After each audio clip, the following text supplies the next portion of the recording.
Bugun sizlar bilan Rapid Sequence Induction, ya'ni tezkor ketma-ket induksiya haqida gaplashamiz. Bu turdagi induksiya juda ham tezkor amalga oshirish kerak bo'ladigan amaliyotlarda, ya'ni shoshilinch amaliyotlarni amalga oshirishda, operatsiyalarni amalga oshirishda foydalaniladi. Ya'niki bunday holatlarda bemor ko'pincha och qorinda bo'lmaydi, bemor tayyorlanmagan bo'ladi va aspiratsiya xavfi yuqori bo'ladi. Oqibati yomon, Mendelson sindromiga olib kelishi mumkin va bemorda demak aspiratsion sindrom orqali juda ham yomon asoratlarga sababchi bo'lib qolishi mumkin. Shu holatda demak biz tezkor ketma-ket induksiyani amalga oshiramiz. Tezkor ketma-ket induksiyani amalga oshirishimiz uchun biz quyidagi ketma-ketlikda harakatlarni bajarishimiz kerak bo'ladi. Demak, bizning birinchi harakatimiz bu preoksigenatsiya jarayonini amalga oshirish. Preoksigenatsiya jarayonini amalga oshirishda biz oddiy nazal kanyula orqali bemorni kislorod bilan to'yintirib olamiz.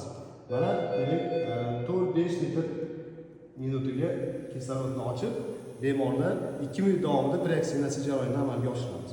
Preoksigenatsiya jarayoni intubatsiya davrida bemorning kislorodga bo'lgan demak ehtiyojini ushlab turish vazifasini bajarib beradi.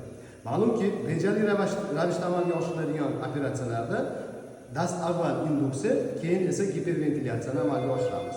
Giperventilyatsiyani shoshilinch holatlarda amalga oshirib bo'lmaydi. Sababi oshqozonga ham havoni yig'ib, aspiratsiya xavfini ko'tarib yuboradi.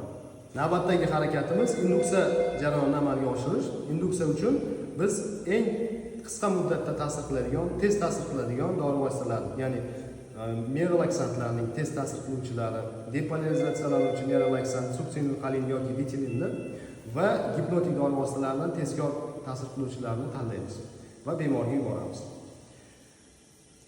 Uchinchi harakatimiz esa yarim halqa tog'ayini bosib turish. Ya'ni bu sellik priyoma deb ataladi, sellik manovri.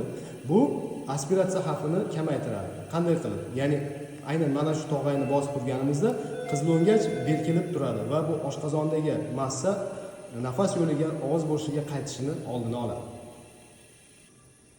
Induksiya to'liq amalga oshirilgan paytda, demak, biz intubatsiya jarayonini amalga oshiramiz.